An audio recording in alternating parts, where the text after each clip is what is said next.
본문을 바탕으로 한 목회자의 변명이라는 제목으로 말씀 증거하겠습니다. 우리는 신약에 기록된 바울 서신들, 바울이 교회를 위해서 쓴 편지들을 읽어 나갈 때에 하나님의 말씀으로 읽습니다. 너무 당연한 말이죠. 하지만 그 하나님의 말씀은 구체적인 역사적인 상황 속에 주어진 말씀입니다. 진공 상태에서 하늘에서 뚝 떨어진 말씀이 아니라는 거죠.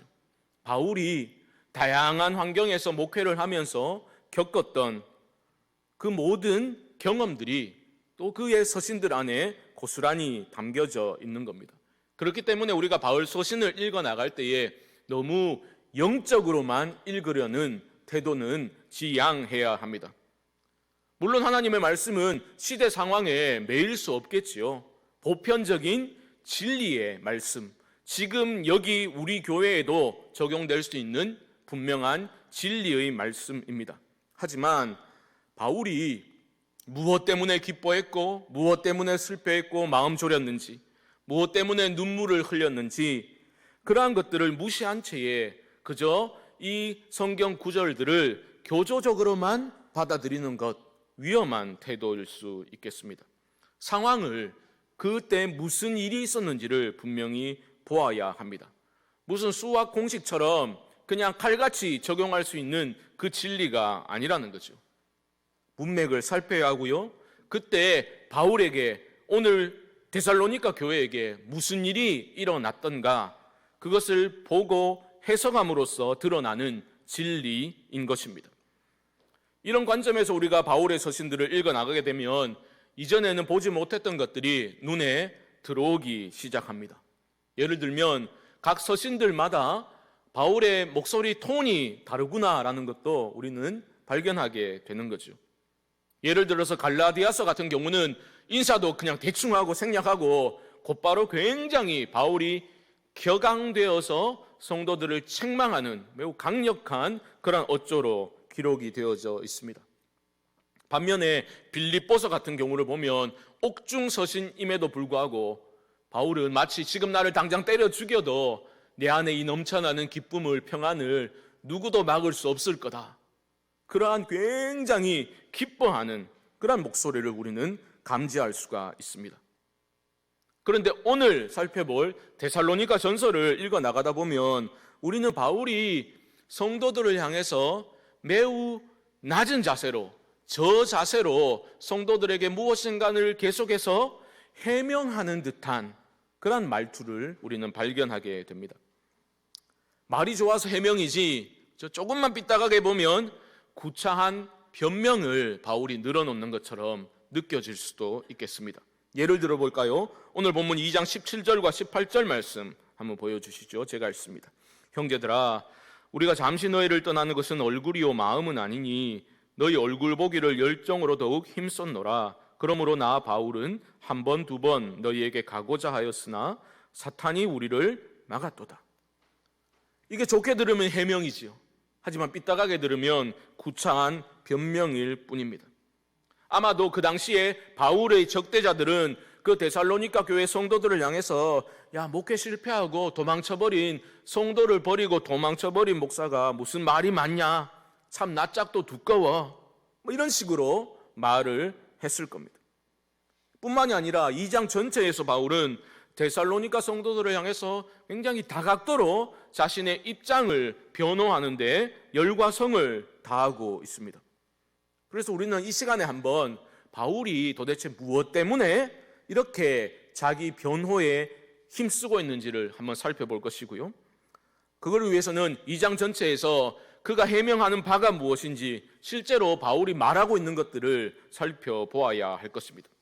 그리고 마지막으로 이런 분석을 통해서 바울이 정말 간절히 원했던 것이 무엇인지를 우리가 볼 수 있기를 바라고요, 그가 간절히 소망했던 것이 그의 목회와 그의 사역과 그의 삶 전체에 어떤 영향을 미치고 있었는지를 우리는 한번 보고자 하는 것입니다. 자, 먼저 그럼 보아야 될 것은 데살로니가에서 무슨 일이 바울에게 일어났던 것입니까? 2장 1절 말씀으로 한번 가보시죠. 2장 1절입니다.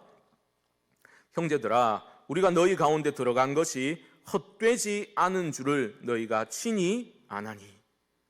데살로니가 교회 성도들을 향해서 우리의 만남이 헛된 게 아니었잖아 라고 말하고 있습니다.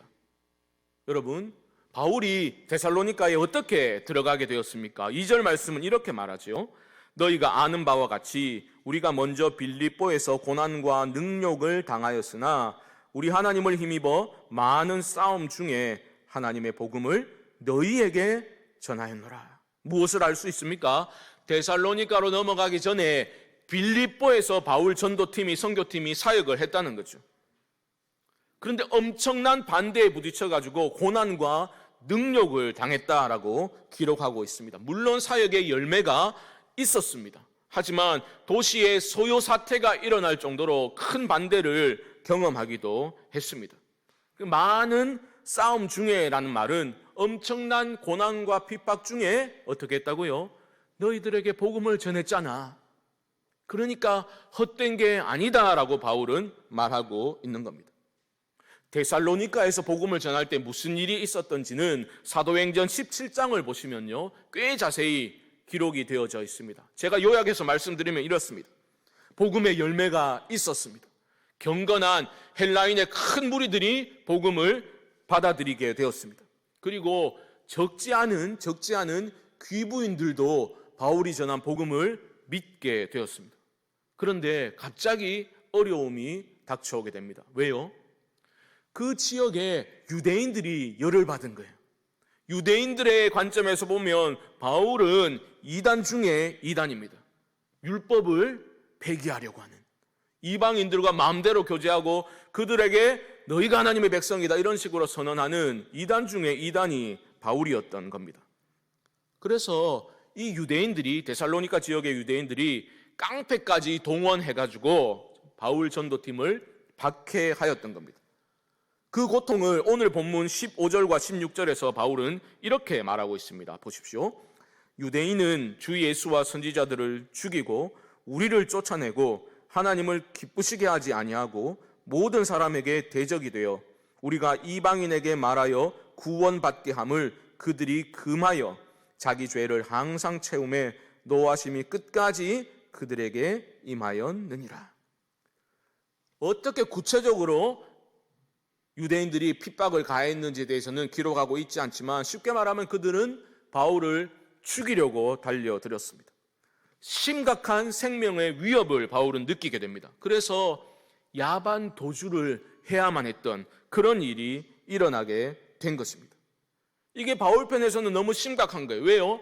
데살로니가에 교회를 개척하고서 몇 달이 되지 않아서 이런 일이 일어나게 된 겁니다. 너무나 가슴 아픈 일이죠, 바울 입장에서는. 하지만 어쩔 수 없는 선택이었습니다. 정말 눈물을 머금고 성도들을 뒤로 한 채 그렇게 도망쳐 나올 때에 바울이 어떤 심정이었겠습니까? 빨리 상황이 안정되어서 다시 돌아와야지, 내가 다시 목회를 해야지, 이런 마음이 있었지 않겠습니까? 그런데 상황이 안정을 찾지 못합니다. 세월은 속절없이 흘러서 2년이 흘러가 버리게 된 겁니다. 생각해 보십시오. 목회자가 떠났습니다. 공백기가 길어지면 교회 안에도 이런저런 소문이 돌기 시작합니다. 특별히 지금 데살로니가 교회는 더 어려웠던 것이 대적자들이 있었다고요. 그들이 와서 온갖 바울에 대한, 또 그리고 바울이 전했던 복음에 대해서 악담을 늘어놓기 시작했던 겁니다. 여러분, 원래 소문이라는 게 그런 거잖아요. 처음에는 뭐 그럴까봐 라고 했던 것들이 계속해서 듣고 퍼져나가다 보면 어느 순간 사실인갑다 이렇게 되는 게 소문 아니겠습니까? 대적자들은 바울에 대해서 엄청나게 욕을 한 거예요. 원래 그런 인간이라고. 그리고 알고 보면 그는 정통 신학교를 졸업한 것도 아니라고. 생각해 보라고. 뭔가 꿀리는 게 있으니까 교회에서 주려는 사역비도 받지 않고 자기가 일하면서 복음을 전했던 것 아니냐고. 뭔가 모자라니까 그렇게 하지 않았겠냐고. 그러한 온갖 루머들이 데살로니가 교회 안에 퍼져나가기 시작했던 겁니다. 떠난 사람 입장에서 한번 생각해 보십시오. 바울은 성도들을 그리워하며 진심으로 염려했습니다. 개척한 지 몇 달 되지도 않았는데 그 어린 믿음을 가진 성도들이 신앙을, 그 박해 가운데 신앙을 지키고 있을까 너무 염려했겠죠. 그리고 그는 참지 못하고 실제로 데살로니가로 내가 가야 되겠다 시도를 했던 적이 있었습니다. 앞에서 보았지 않습니까? 그런데 그의 표현에 따르면 사탄이 막았다는 거예요. 그렇게 가고 싶었는데 가지 못하게 되었다라는 말입니다. 결국 바울이 꺼내든 카드는 무엇이었습니까? 디모데를 보내는 것이었어요. 네가 한번 다녀와라. 노심초사 기다린 디모데가 가져온 소식이 무엇이었습니까? 좋은 소식이었어요.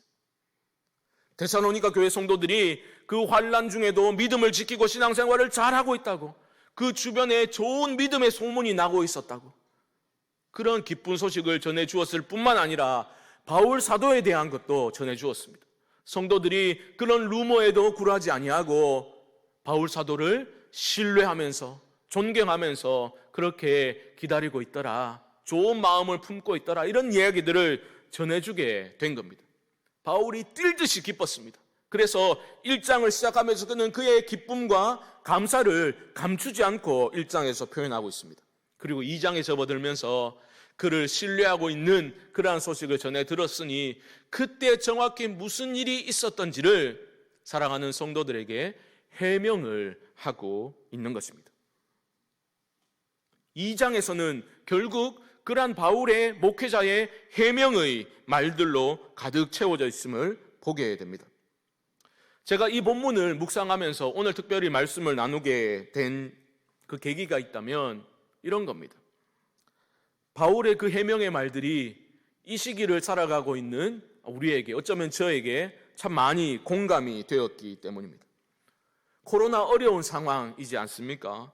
그러니까 저에게도 여러 가지 소식들이 들려옵니다.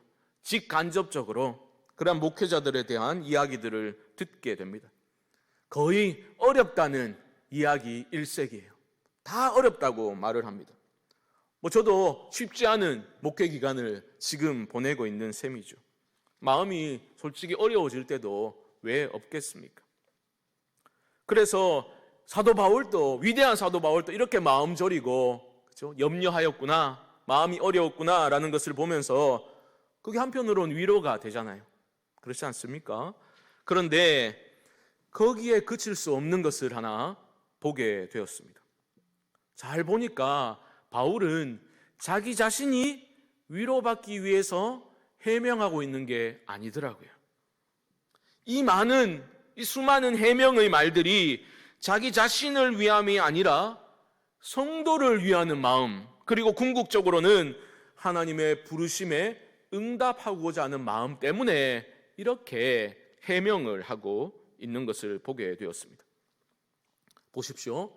사도 바울은 내가 복음 전하느라 얼마나 고난과 능력을 당했는지를 과시하듯이 자신의 어려움을 그렇게 말하지 않았습니다. 2절 하반절에서 우리가 보았잖아요. 많은 싸움 중에 하나님의 복음을 너희에게 전하였노라.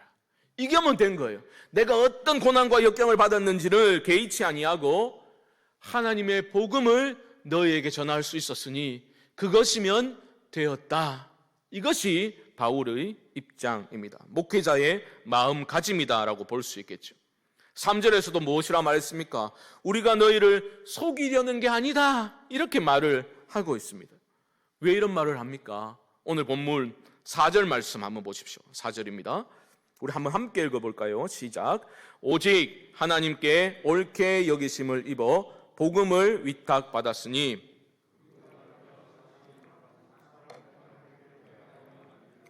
오직 우리 마음을 감찰하시는 하나님을 기쁘시게 하려 함이라. 아멘. 너무 중요합니다. 하나님이 나에게 복음 전하라고 사명을 주셨다는 겁니다. 그러니까 내가 지금 하고 있는 이 수많은 해명의 말들이 너희들이나 아니면 그 어떤 다른 사람들을 기쁘게 하려 함도 아니고 너희를 속이는 말이 아님을 좀 믿어달라라고 말하고 있는 거죠. 어찌 보면 구차한 변명처럼 들릴 수도 있겠지만 바울은 자기 중심에서 터져 나오는 말을 성도들에게 솔직하게 정직하게 던지고 있는 겁니다. 오직 우리 마음을 감찰하시는 하나님을 기쁘시게 하려 함이라. 어려움을 이겨낼 수 있도록 만들어주는 것은 바로 이런 확신입니다. 나는 하나님을 기쁘시게 하기 위해 이 일을 하고 있는 것이다. 그리고 하나님이 나의 마음을 감찰하고 계신다. 하나님이 나의 중심을 꿰뚫어 보고 계신다. 이 굳건한 토대 위에서 바울은 계속해서 성도들에게 여러 가지 문제들에 대한 자신의 입장을 밝히고 있는 겁니다. 6절에서는 뭐라고 말합니까? 나는 사람에게서 영광을 구하지 아니하였다라고 말하고 있죠. 나는 사람의 영광 따위는 구하지 않는다라고 말합니다.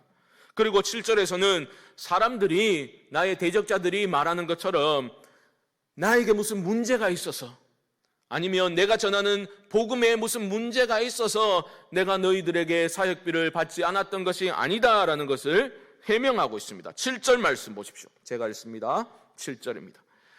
우리는 그리스도의 사도로서 마땅히 권위를 주장할 수 있으나 도리어 너희 가운데서 유순한 자가 되어 유모가 자기 자녀를 기름과 같이 하였으니, 여기 말하는 마땅한 권위라는 것은 사역비를 받는 것을 의미하고 있는 거예요. 그가 모자라서가 아니라 일부러 받지 않았다는 겁니다. 왜요?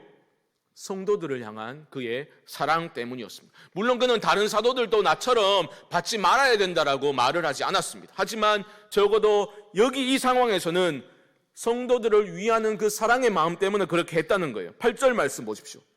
우리가 이같이 너희를 사모하여 하나님의 복음뿐 아니라 우리의 목숨까지도 너희에게 주기를 기뻐함은 너희가 우리의 사랑하는 자 됨이라.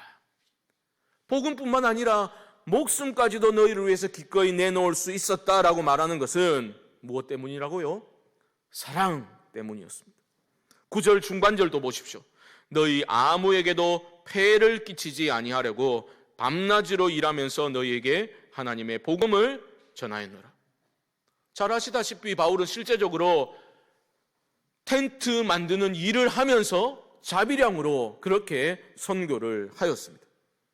그는 왜 그런 고생을 사서 했습니까?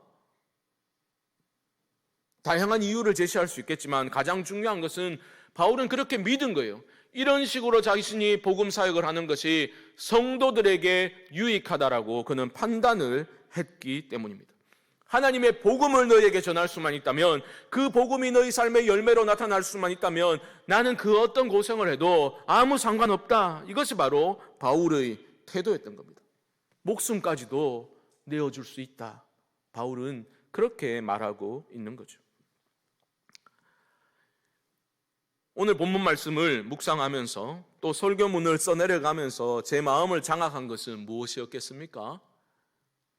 당연하죠. 부끄러움입니다. 저는 그래도 여러분, 저는 바울의 그 열정 10분의 1이라도 저에게는 있습니다. 믿어주십시오. 그런 말씀을 드리고 싶지는 않습니다. 100분의 1, 1000분의 1, 만분의 1도 따라잡지 못할 것임을 저는 잘 알고 있기 때문에 그런 식으로 말하는 것은 거짓에 가까울 수도 있기 때문입니다. 하지만 이런 건 있어요. 그 바울의 그 모든 해명의 말들, 이것이 무엇을 위함이었던가, 이 부분에 있어서는 100% 공감하게 되는 겁니다. 그것만은 놓치기 싫은 거죠. 바울은 어떻게 해서든 하나님의 복음만이 그들을 살리고 그들에게 풍성한 생명력이 넘치는, 하나님이 원하시는 그런 삶을 살게 만들 수 있다는 것을 굳게 믿었습니다. 그 고귀한 한 가지 일을 위해서 하나님이 자신을 부르셨다는 그 믿음이 있었고, 이 일에 대해서 하나님이 증인이시고 너희가 증인이다라고 말을 하고 있는 겁니다. 10절 말씀 보십시오. 10절 말씀. 우리가 너희 믿는 자들을 향하여 어떻게 거룩하고 옳고 흠없이 행하였는지에 대하여 너희가 증인이요 하나님도 그러하시도다. 이 말씀을 그냥 따라할 수 없는 그런 상태에 있다 할지라도 이 말씀을 더듬거리면서라도 반드시 매일 해야만 한다는 결단이 반복되고 있는 것이 목회자의 삶이라는 거죠. 실패하더라도 다시 일어서서 매일매일 결단하는 그 반복이 평생에 걸쳐 진행된다 하더라도 이것을 포기하면 목회자의 모든 것이 무너지는 것이다. 그것이 바로 목회자의 마음인 것이죠. 바울은 그가 왜 이런 해명을 하고 있는지 분명한 목적을 12절에서 이렇게 밝히고 있습니다. 이는 너희를 부르사 자기 나라와 영광에 이르게 하시는 하나님께 합당히 행하게 하려 함이라. 하나님 나라의 복음을 성도들이 깨닫고 내가 이 땅을 왜 살아가야 되는지, 무엇을 위해 살아가야 되는지를 성도들이 깨닫고 그 복음의 풍성함과 생명력을 깨닫고 누리며 그렇게 살아갈 수 있도록 있게 하기 위해서 바울은 자신의 삶을 던져서 복음을 전하고 가르치고 그렇게 목회를 감당했던 겁니다. 사랑하는 성도 여러분, 목회를 크게 하건 작게 하건 목회자라면 자신의 목회가 헛되지 않기를 바라며 그렇게 사역을 합니다. 이건 다 마찬가지 아닙니까? 여러분도 여러분 삶에 의미가 있었으면 좋겠잖아요. 여러분의 그 소중한 삶을 낭비하고 싶지 않지 않습니까? 헛되거나 무의미하지 않기를 바라며 살아가는 게 우리의 인생 아닙니까? 저는 목회자로서 이름이 없어도 괜찮고 빚도 없어도 괜찮습니다. 그런데 의미마저 없으면 안 됩니다. 2장 19절 말씀 보십시오. 우리의 소망이나 기쁨이나 자랑의 면류관이 무엇이냐?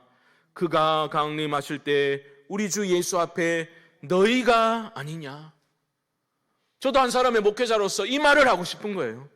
너희는 우리의 영광이요 기쁨이니라. 이 말을 하나님 앞에서 그리고 여러분 앞에서 하고 싶은 꿈이 있기 때문에 목회를 하고 있는 겁니다. 여러분, 여러분이 살고 우리 교회가 살고 저가 살기 위해서 살 수 있는 유일한 길은 복음의 그 생명이 우리에게 임하는 것, 그것밖에 없습니다. 올해 신년 특세 때부터 하나님이 저에게 계속해서 그런 마음을 주십니다. 복음의 풍성함을 누려야 한다. 피상적인 신앙이 깨어져야 한다. 제가 그 말씀 반복적으로 드렸지 않습니까? 피상적인 신앙, 형식적인 신앙, 깨어지고 그 복음의 생명력과 풍성함을 누려야 한다. 피상적인 신앙이 어떻게 깨어질 수 있습니까? 지적하고 책망한다고 깨어질 수 있습니까? 물론 필요하지요. 하지만 복음의 생명과 그 풍성함을 깨닫고 누릴 때에만 피상적인 신앙이 깨어지고 생명의 역사가 일어나게 되는 줄 믿습니다. 모이게 힘쓰고 날마다 더하는 교회라는 표어가 공허한 구호에 그치지 않기 위해서는 우리는 복음을 듣고 복음을 믿고 복음을 누리고 복음을 살아내어야 합니다. 내가 좋아야, 내가 기뻐야 우리가 의미 있게 전할 수 있는 겁니다. 억지로 강요받아서 하는 것은 아무 소용이 없습니다. 저는 우리 모두가 복음의 풍성함을 좀 먼저 깨닫고 누려야 한다고 그렇게 믿습니다. 나의 여러 복잡한 삶의 문제들과 여러 상황들에 고정된 우리의 시선을 들어서 우리 주님께로 옮겨야 한다고 믿습니다. 그래서 주와 동행 40일 새벽 기도에도 진행하는 겁니다. 특별히 힘을 주어서 하는 건 아니지만 그저 주님이 걸어가신 그 길, 주님이 이 땅에서 마지막 한 주간을 어떻게 보내셨는지를 그 마지막 발자취를 우리가 따라 걷는 마음으로 주님 앞에 엎드릴 때에 주님께서 주시는 그 생명과 힘이 여러분들의 삶에 유입될 수 있다는 믿음이 있기 때문에 그렇게 하는 것입니다. 여러분, 기도해 주십시오. 그리고 다음 주부터는 풍성한 복음이라는 주제로 연속 설교를 진행하려고 합니다. 기도하시고 준비된 모습으로 예배의 자리에 나오실 수 있기를 부탁을 드립니다. 익숙한 복음, 우리의 신앙에 대한 그 모든 피상적인 이해가 좀 깨어지고 복음 안에서 그 그리스도의 풍성함이 얼마나 놀라운 것인지를 우리가 깨닫고 복음 안에서 나를 진정한 나를 만나고 이 세상 속에서 어떻게 살아가야 되는지를 깨닫고 이 교회의 영광스러움과 소중함을 깨닫고 우리 주님 부르시는 그날까지 성도로서 이 땅을 어떻게 성숙되어져 가며 성장하며 살아갈 수 있을까? 그런 것들을 고민하는, 깨닫는 시간이 되어야 할 것입니다. 그것이 바로 우리 영구 비전인 하나님 나라를 살아내는 복음 선포적인 공동체로 우리가 세워져 가는 유일한 길이라고 믿습니다. 여러분, 실패를 두려워하지 마십시오. 하나님 나라에서는 실패도 성공도 없습니다. 오직 순종만이 있을 뿐입니다. 우리 모두가 하나님 나라 복음 안에서 이런 참된 자유와 기쁨을 발견하고 누리는 그런 은혜가 우리 교회 위에 그리고 여러분 각자의 심령 안에 임할 수 있게 되기를 주님의 이름으로 간절히 축원드립니다.